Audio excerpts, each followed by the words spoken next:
Bereshit 7:11, we read that in that day a great magnitude and quantity of deep ocean water from Tahon and all underground springs from Mayan, subterranean cisterns, burst and gushed forth, Bakah, and the floodgates, Aruba, of the skies, Shamayim, were opened, were patah.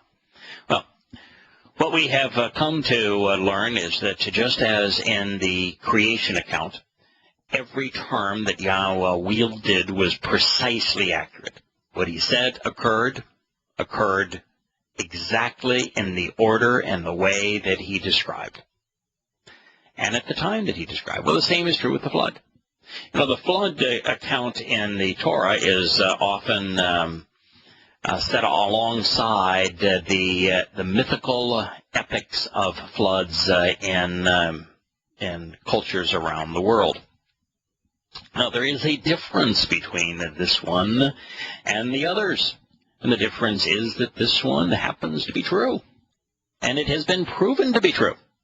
I mean, the evidence in the Black Sea, the evidence that at the mouth of the Tigris and Euphrates rivers, the evidence in the Straits of Hormuz, the evidence that exists now with the Berkel impact crater shows that exactly what God said occurred, did occur, in the way that he said, when and where he said it occurred.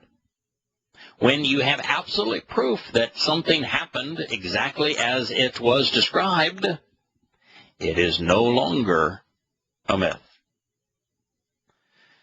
A massive asteroid impact in the ocean, this evidenced by the Berkel impact crater, is the only event capable of incorporating all of Tehom's etymological nuances.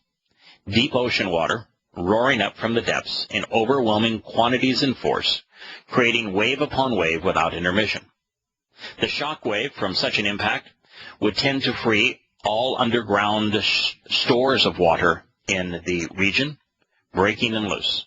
And as we know from meteorological modeling, the asteroid strike of this magnitude would release the floodgates of the heavens, causing torrential rains, which would be followed by massive accumulations of snow. So convinced he was that this asteroid was the cause of the flood depicted in the Torah.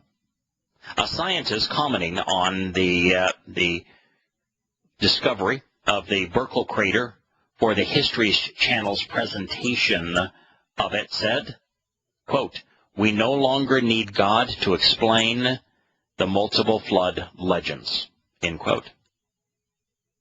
Well, my friend, you just did the opposite. What you did is verify that God's explanation of the flood was accurate, meaning that it's no longer a legend. Now, Genesis isn't a legend because, well, it has been affirmed. But those who would claim that it is a derivation of the Gilgamesh epic haven't read the Gilgamesh epic. They've taken a couple of lines out of context and said, see, similar, flood, same. Well, they aren't remotely similar. I've read every aspect of the Gilgamesh epic. It is a very, very long story. The story is all designed to explain and introduce each of the gods associated with the zodiac, and it's a travel tale of a god with a human accomplice to meet with the various demented deities of the zodiac, who are flawed individuals in their own right, and the animosity of these various gods towards humanity. There is about a 0.1% overlap and about a 99% disjointed presentation. So 99.9% of the Gilgamesh epic does not coincide, in fact, is the antithesis of the story told in the Torah. So it is 99.9% different.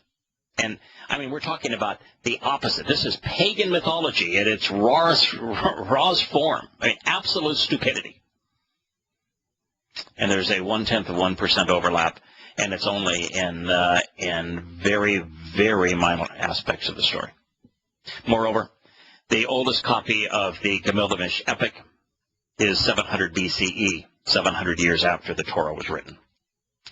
And, by the way, it would be natural for the Babylonians to tell stories of a flood, because guess where the flood occurred? In Babylon. Now, nearly 4,000 years before man figured out what happened, Yahowah provided written documentation of when, of where, of why, and how the flood occurred, including specific details which wouldn't be completely understood for many millennia. And when every aspect of what he had revealed was confirmed to be correct, man, rather than pointing a finger toward God, poked him in the eye and said, "This removes the need for God to tell us about the flood. We have explained the flood." Keep in mind that this passage isn't the only one in which Yahowah suggests that he will use an asteroid to accomplish something. Speaking of an asteroid having a significant influence. In the 8th chapter of Revelation, God says that he will nudge, balo, using the Greek term that is used in translation, an asteroid that he calls Aspenthos, from its orbit, so that it will collide with the Earth. Scientists have labeled this asteroid Aspenthos, Apophis. Aspenthos is the Greek translation of the name. Apophis is the chosen scientific name, and they've named it Apophis 2004 MN4.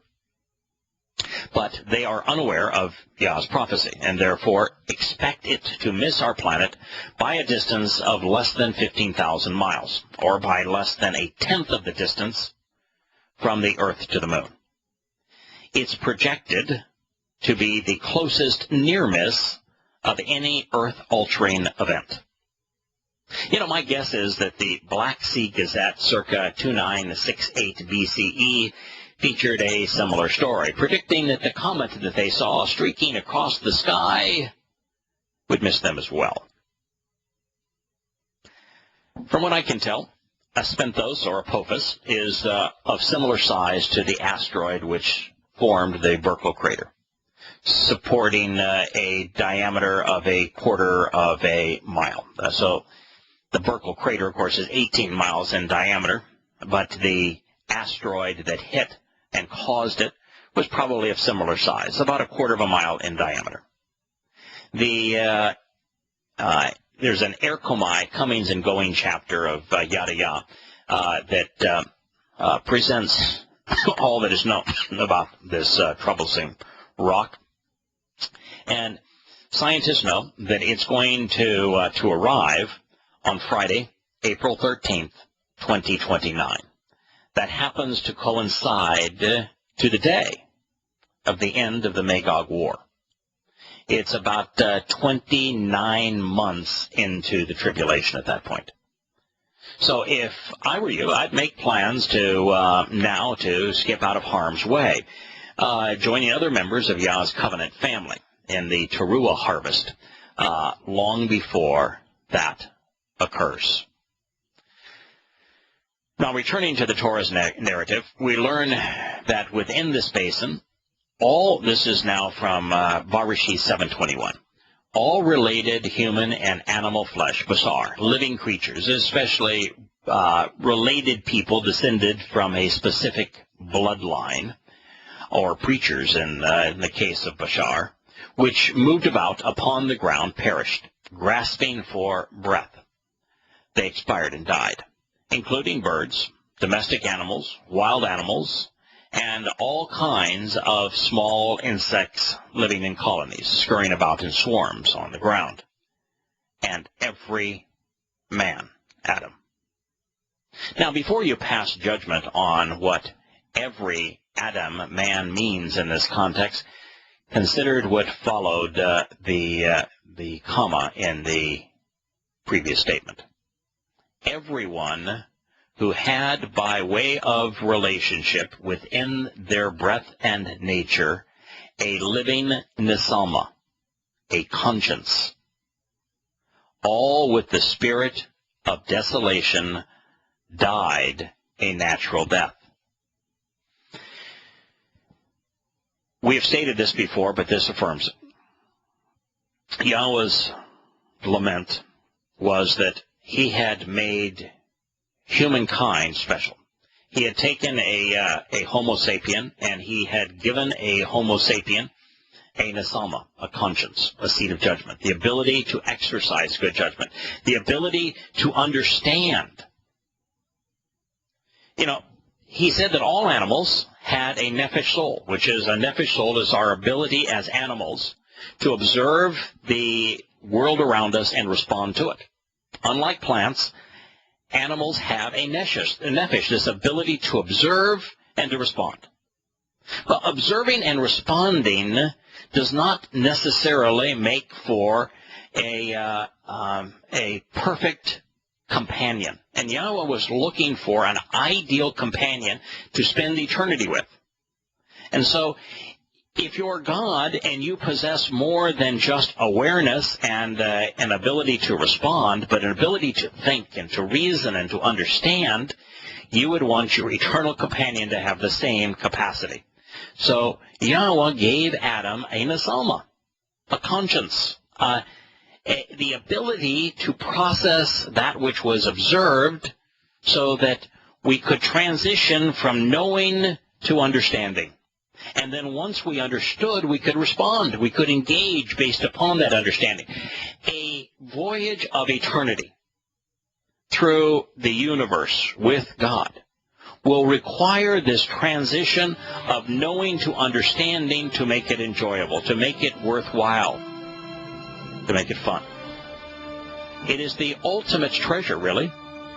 Being able, for example, to, as we are doing, to examine Yahowah's guidance, to observe his instructions, and then use our nisama so that we can transition to understanding it and then respond to him.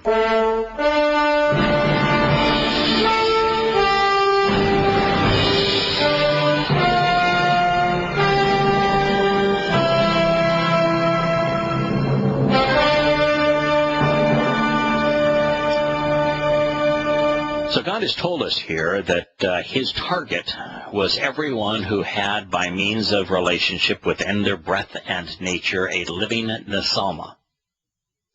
And he then qualified those further. He said, all with the spirit of desolation, of lifelessness, of destructiveness, died a natural death. You see, once you have a nisama, which is a great, great gift, God gave us mortal life, a wonderful gift. He gave us free will, another wonderful gift.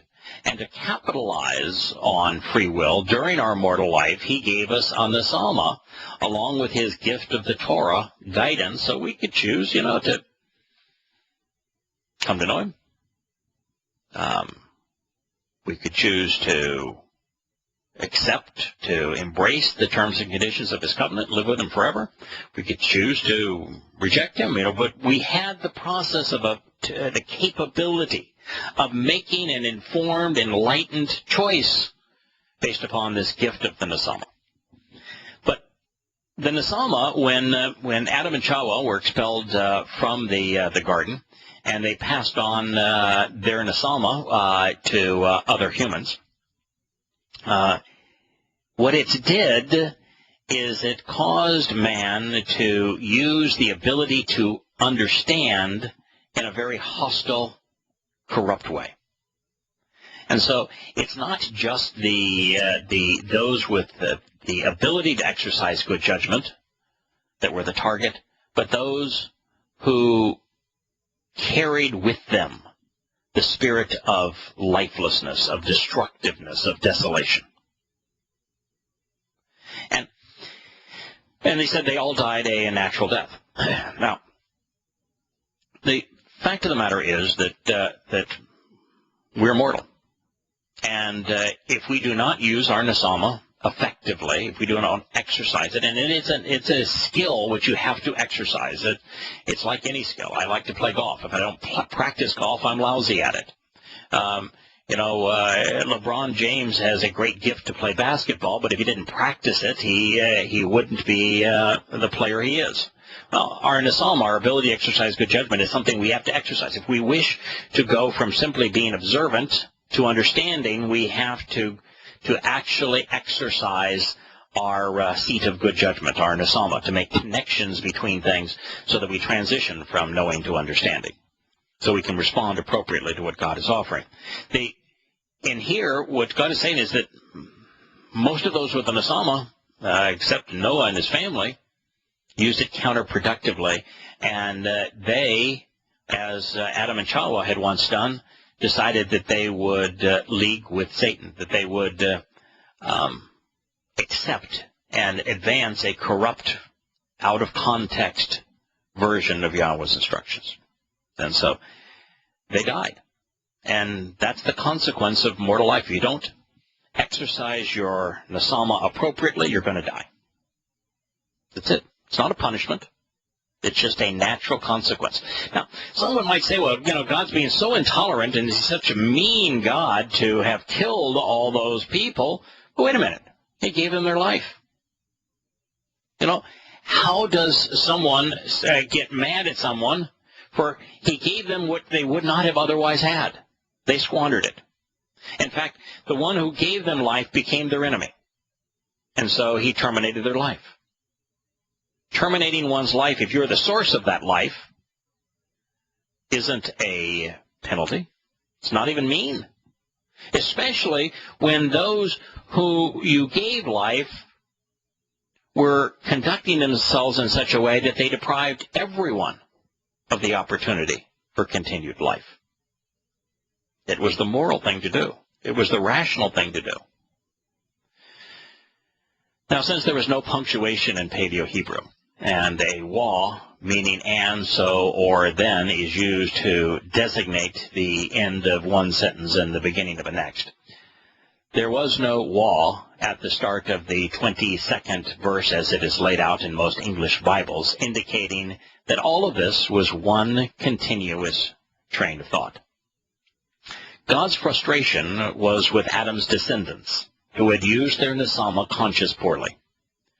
These people, who had migrated east of Eden, were corrupt beyond hope.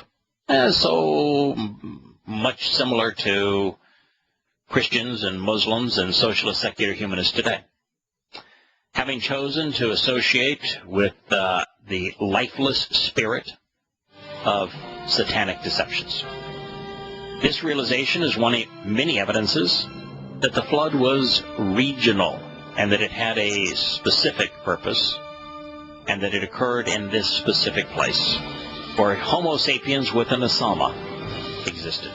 And when we return in a moment to Shattering Myths, we will consider even more deeply what the consequence and capabilities of a nesama actually are.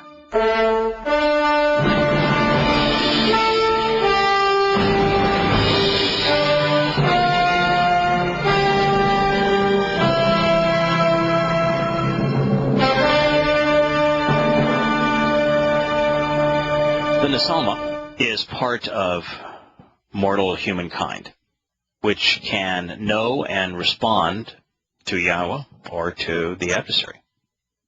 The nesama is unlike the nephesh. The nephesh is our soul. It makes animals conscious, which means to conscious is just the ability to be aware and to respond. While the nesama, conscience, makes us human. Acting as our seat of judgment, the nesama makes the connection between facts and understanding, between the soul and the spirit. While it does not make us immortal, it provides us with the ability to know, commune with, love, and trust the source of immortality. It is the thing which connects us to the source of life, which is why Nesama is based upon Neshama, meaning the process of childbirth. But, and there's always a but when it comes to choice, man can use his Nesama, the ability to choose based upon processing information, wrongly, which is what many of those did who were drowned. That's what they had done. Unfortunately, there would be collateral damage as a result of the flood, necessitating, I should say, the ark. And accordingly, every upright creature there near the surface of the ground was eliminated, ma'ah, cleansing the earth and removing the impurity that was there because of man. And the collateral damage here. God wanted to cleanse this region of these lifeless souls. And to do that, there would be collateral damage. There would be animals that would succumb to this. But they were eliminated because of man. Meanwhile, domestic animals, which had previously moved about on all fours, and winged creatures which flew in the sky were wiped from the region. Only Noah remained, and those related to and with him in the ark. This is Bereshit 7:23. The moral of the story is that Yahowah has always been more impressed with the quality of a relationship than he is by the quantity of the people that adhere to one. Truth has never been popular. The fact that there are hundreds of millions of Protestants and Orthodox Christians, and over 1 billion Catholics, 1 billion Muslims, and 1 billion Hindus, as well as over 1 billion socialist secular humanists, it does not make any of them right, much less a godly remnant. We need to appreciate the fact that when Yahowah said that his mercy was available to those who observe, which is to examine and consider his terms and conditions, the terms and conditions of the covenant, and that there were only thousands that would avail themselves of this opportunity. That by telling us and etching it in stone, that there would only be thousands who avail themselves of Yah's mercy through observing the terms and conditions of his covenant. That we can do the math. And thousands amongst billions is 1 in a million. Now, there were 8 souls on that ark, 8 human souls on that ark. There may well have been 8 million corrupt souls, human souls, in the region at that time. You know, the math may be then as it is now. Now, there's 7 billion people alive today. I would be surprised if there were 7,000 who took Yahweh's Torah teaching as guidance and embraced it, who have come to know Yahweh as he really is, have acted upon the terms and conditions of his covenant. But that's always been the case. That's why Yosha said that very few find the path to life. Which means that if Yosha was telling the truth, and if what Yahweh etched in stone was true, then it's impossible for a religion that is popular like Christianity, like socialist secular humanism, like Islam, like Hinduism, to be the path to life. They are precluded by way of their popularity. So, that's the story. Yahowah chose this man and his family because of the way this man was upright within his family. And this man was upright within his family from God's perspective because he walked with God, because he walked with Yahweh. He engaged with him. And that Based upon this, Yahowah created a covenant, a relationship, a family-oriented relationship with Noah and his sons and his wife and his wife's sons, or his sons' wives, for the express purpose of conveying through them the nature of his covenant. You see, salvation, which is what happened with Noah and his family, is a byproduct of their relationship with God, just as salvation today is a byproduct of the covenant. You aren't saved and then you engage in a relationship with God. You engage in a relationship with God and you're saved by God as a result of it. That's exactly what happened here. Yahusha is recorded in Mataniah 7:15 and 13 and 14, saying, "Beware of false prophets who come in sheep's clothing, but are inwardly they are ravenous wolves. Because the gate is wide and the way is broad, which leads to death and destruction, and many there are who find and enter through it. But the door is small, and the way is narrow, which leads to life, and few there are who discover it." If you want to discover it, you'll find the lone path to life in Yahowah's Torah. It is being told from so many different perspectives, but all is one cohesive story as we make our way through the Torah. Now, in the last chapter, we discovered that Yahowah revealed the location of the Garden of Eden, the Gan Eden, for a reason. He wanted us to know where it was located so that we would understand the story of the flood and find confirmation of his word in archaeology, in science, and we have. Civilization began between the Tigris and Euphrates rivers, Eden's most notable waterways. The cities found along its shore and those of the Black and Caspian seas, including Nineveh, Assyria, Babylon, and Sumer, represent man's first city-states and nations. Recorded history begins shortly after the flood ends, around 2,500 to 3,000 BCE. And that's not a coincidence. Well, we've covered this material before. It is especially significant now because it identifies the region which was deluged. This is what Yahowah said about the location of Eden. A river flowed out from Eden to water the protective enclosure. And from there, it separated, becoming 4 headwater sources. The first of the Pishon, from Push. It winds its way through all of the region of Ha'elah, where relationally there is gold. And the gold of the land, the Belludim resin, and the precious stones are beautiful. The name of the second is the Gishon. It winds its way through the whole of the land of Cush. The name of the third is the Tigris, which travels east of Ashur. And the fourth river is the Euphrates.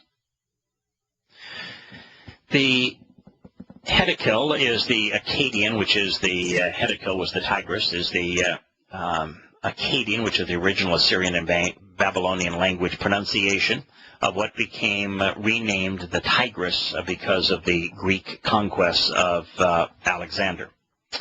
Likewise, the Parat, which is the scriptural name for the Euphrates, or Great River, was the Hebrew term for the waterway the Greeks renamed the Euphrates in the 3rd century BCE, also coterminous with Alexander the Great. Both tributaries of the Tigris began their 1,300-mile trek to the Persian Gulf in the mountains west and southwest of Lake Van in eastern Turkey. The East Branch begins its journey 20 miles south of Lake Van, while the western source emerges 200 miles due west of Turkey's largest lake. And just as God said in his narrative, the Tigris River flanked the eastern side of Assyria with the Euphrates on the west. Speaking of the great river Euphrates, its twin tributaries emerge 150 miles northwest and 50 miles due north of Lake Van, the latter not far from the mountains of Ararat. From these places, the waterway travels a great 1,700-mile arc west, east, south, and then southeast to the Persian Gulf. Walled in by volcanic mountains, Lake Van, like its neighbor Lake Urmia, which is 100 miles southeast of Lake Van, has no natural outlet and thus is saline, as are now the Black and Caspian Seas. Lake Van is considered to be the largest and deepest lake in the Middle East. Satellite photos depict it as a deep royal blue oasis surrounded by inhospitable, rugged, and desolate terrain. Now, turning our attention to the Gishon, I have every confidence that it is the Aras known on some maps as the Araxes. This mighty river's tributaries emerge 75 miles northeast of Lake Van. During the century-long Islamic invasion which followed Muhammad's death in 632 CE, the river's name was changed from the Kaihun, so that the original moniker is which means the original moniker is quite similar to that name found in the Torah today. Today, the Aras flows eastward from Turkey into the Caspian Sea. Now, as further evidence for this theory, the Iranians called the 12,000-foot range, which towers above the modern city of Tabriz, the Kushe Dagh, or the Mountains of Kush, exactly as Yahowah had affirmed. We'll be back in a moment.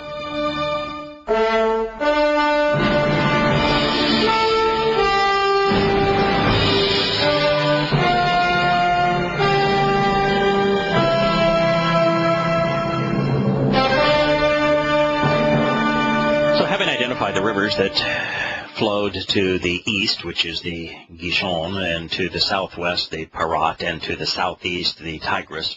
Symmetry would suggest that we would be wise to look for one which flows north to northwest from Lake Van.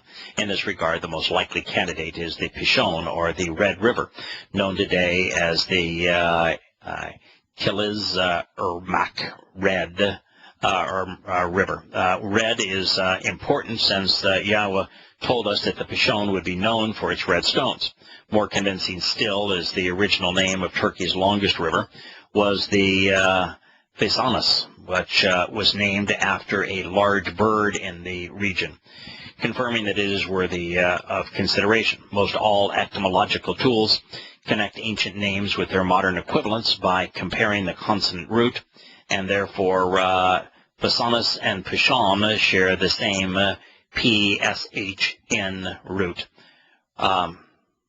Certainly connecting it is a logical conclusion. The Red River's current origin is just under 200 miles west by northwest of Lake Van.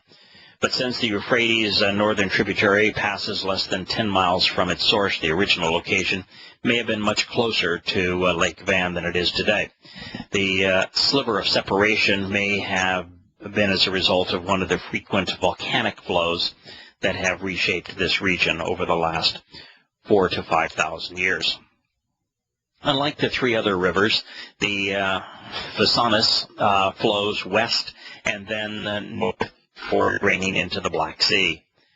Neolithic civilizations along the river date back to 4000 BCE, with Assyrian, Phrygian, and Hittite colonies emerging in 1900 BCE. Control of this volcanic region passed to the Tubals, then to the Persians, then to the Greeks under Alexander, before falling to the Romans, the Byzantines, and the Seljuks, the Muslims from the Mongolian tribes that later became the Ottoman Empire. It was along the Red River shores that the Turks annihilated 1 million Armenian Christians, creating a river of blood in the aftermath of World War I. Others, specifically R.A. Walker and David Roll, have speculated that the Pishon is the Uzhun.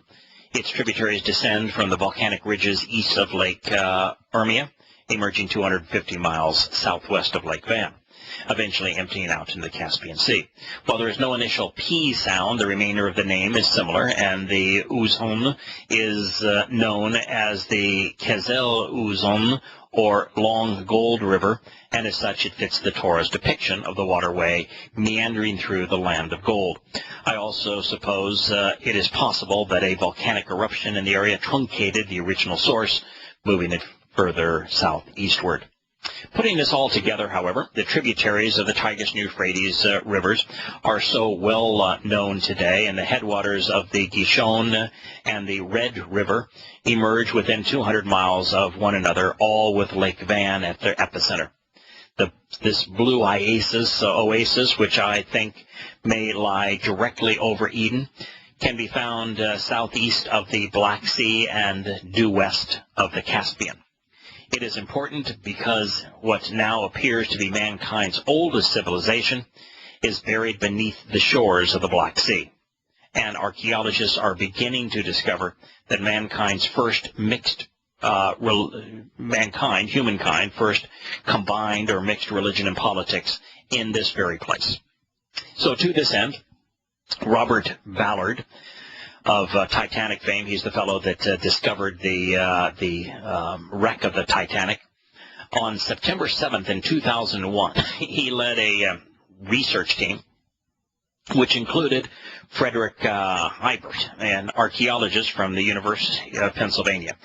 They were on the Black Sea searching for the civilization alleged to be buried beneath her shores. And if Yahowah is right in saying that this is where humans with an Asama who had become devilish were eradicated some 5,000 years ago, that they should expect not only to find them, but to find these civilizations many hundreds of feet below the current water level of the Black Sea.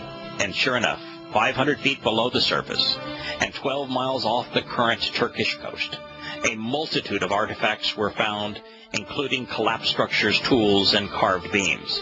They were all very well preserved in the oxygen-free deep water. The scientific team identified these as, quote, evidence of an antediluvian pre-flood civilization, end quote.